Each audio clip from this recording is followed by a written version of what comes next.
civilian, the soldier, and the combat veteran all perceive war differently. Non-combatant soldiers and civilians talk about war as a noun. As a combat veteran, I still live war as a verb.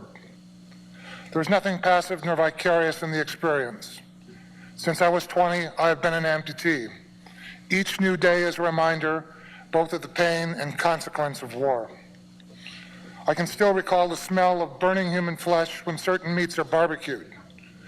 I'm sometimes reminded of the night when the searing flesh was my own. I remember pools of newly spilled human blood smelling sickeningly sweet. I've walked on unfamiliar trails, lost in a reverie of the newness of vibrant life around me. I've had that moment shattered totally and unexpectedly by the sound of an explosion and found myself misted in a spray of flesh, blood, and bone. I still hear the screams and wails of old men, women, and children as the ears and fingers of 2 Viet Cong were tossed over the barbed wire of a compound in which the civilians had been placed for their own protection.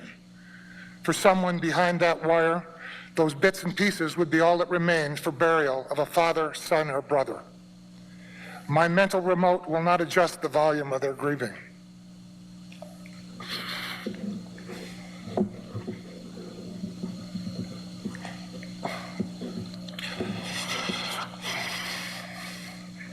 I'm a member of the baby boom generation, the eldest son of blue-collar parents. I was born shortly after my father, a physically beautiful man, also a Marine, returned from combat in the Pacific Theater. His war was World War II, the good war, and our last officially declared war. I would often imagine, had war not been requisite in his future, that he might have become a movie star. Until I returned from my own war, my father never spoke of his experiences in the Marine Corps. By the time he did, his stories could no longer shock me, as they had become my own. He told a tale of hunting for souvenirs among the dead Japanese on Guadalcanal. One of the dead isn't and jumps up suddenly, rushing toward a fellow Marine while waving his hands in the air. The Marine's M1 is tangled in the sling of a souvenir rifle. He begins to shout, "Shoot him, shoot him," all while running frantically backward among the bodies. Without hesitation, the Marines in his immediate vicinity fire upon the unarmed man, killing him instantly. Perhaps he had an unseen weapon, perhaps not. But each Marine knew that taking him prisoner meant a long walk down a beach whose possession changed hands fluidly. Taking a prisoner would have necessitated an increased risk to the Marines' own lives. One Japanese life was simply not worth that risk. Years later in Vietnam, I remember a frightened and stoic prisoner, body arched backward in a bow, tied at the neck, hands and feet, whom we as his captors would repeatedly kick into unconsciousness.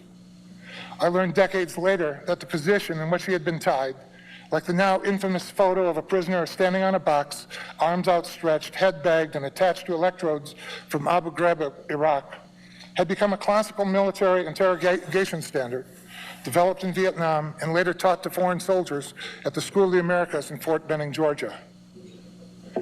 I grew up in a rural Midwestern village in the 1950s with a geography of lakes, rolling foothills, and vast fields of corn, and filled with large working-class Irish Catholic families. As a young boy, I played at cowboys and Indians, war, and Robin Hood. I vividly remember many long summer afternoons attempting to consume the works of James Fenimore Cooper. My high school was an institution as perplexing as a Zen koan, a Catholic military high school. We wore outdated surplus military uniforms and earned rank, though I never made it past PFC in any of my military experiences. Corporal punishment meant that the instructors could hit students with anything short of a closed fist. It was hoped that this environment might introduce an element of discipline into my increasingly rebellious personality. I quickly became a disinterested student, mediocre at best, but I learned to excel in athletics. During my senior year, I was named All-State in basketball and All-American in football. I made the traveling squad of the Golden Gophers my freshman year, and with my future looking increasingly rosy, I one day found myself in a heated dialogue with my head coach. During the course of our exchange, he explained by way of my four-year scholarship that he owned me. I then invited him to go fuck himself. In that instant, my professional athletic career came to an abrupt and abysmal end. I withdrew to a one-room apartment shared with 8 other bachelors where I drank and contemplated life for 2 weeks before electing to enlist in the Marine Corps. To the bitter end, my father begged me to reconsider. If you are stupid enough to throw all that you have worked for away to enlist, at least join the Air Force.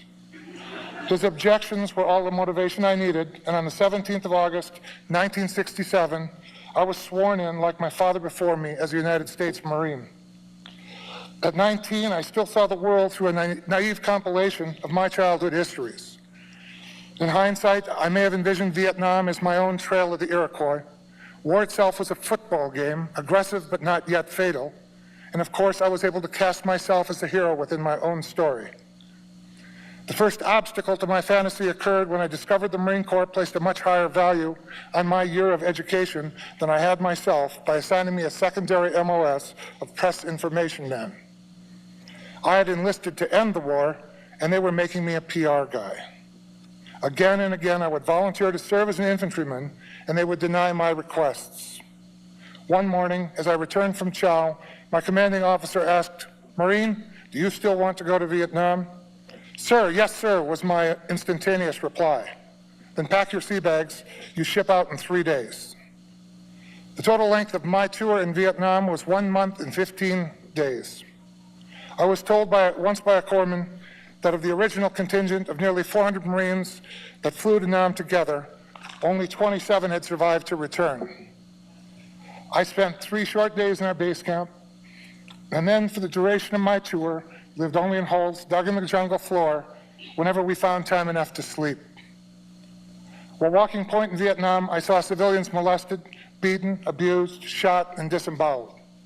Hooches were burned, and we took what we wished from the temples and the personal possessions of the Vietnamese people.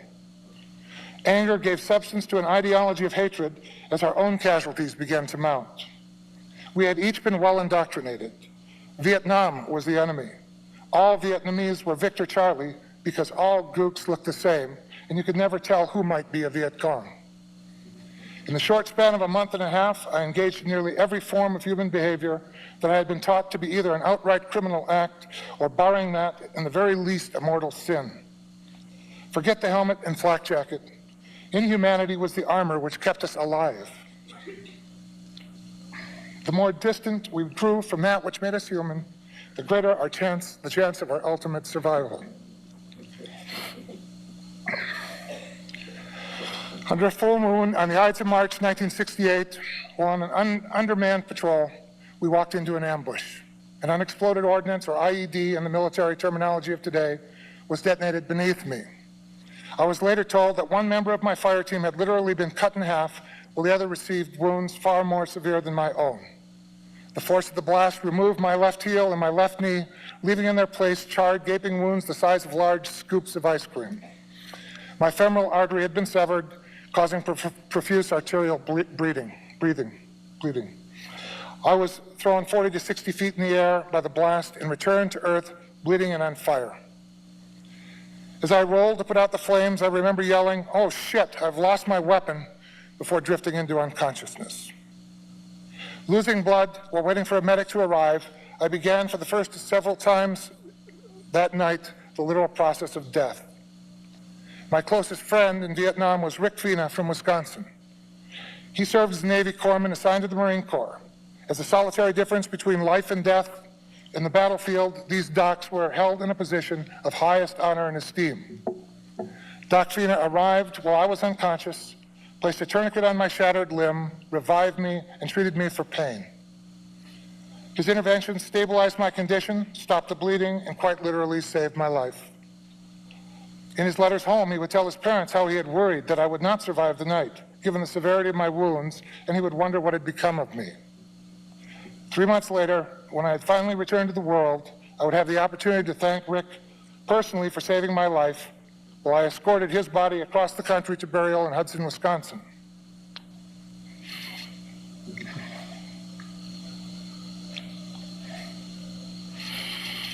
He had been headshot by a sniper while treating a wounded Viet Cong. So why did I go to Vietnam? I've watched dozens of movies on the topic. I've read books which go into great detail, discussing the socio-political reasons for our presence there. I've spent much of my own life internalizing my experiences. I've spoken with other veterans, met my former enemies, lived homeless, and fought addictions to drug and alcohol. Recently, I've begun to hear the stories and look into the eyes of our newest warriors in the hope that I would discover the answer to that question for myself. After over 30 years of searching, I have yet to find one justification, much less a reason, for carrying war into the homeland of another. Everything I have placed upon the scales of balance against the truth of my experience has come up lacking. There are a few things that war has taught me. Those who have never been to war are its loudest supporters. Those who have been to war and embrace it carry unseen personal pain deeper than war itself. Those who know war despise it, for it reflects our darkest and most heinous potential. The propaganda, patriotism, and rhetoric of governments which carry us to war vanish the instant we first arrive in combat. The greatest battle to be faced by a warrior will be his own post-war survival. It is the guerrilla war which will never end, rising up when least expected within us, always fought alone. Finally, each of us, as citizens, are complicit in the actions of our nation state, for it is our silence which allows young warriors to be sent into battle. I have learned firsthand that there are no crimes in war, but rather that it is war itself which is the crime. Peace.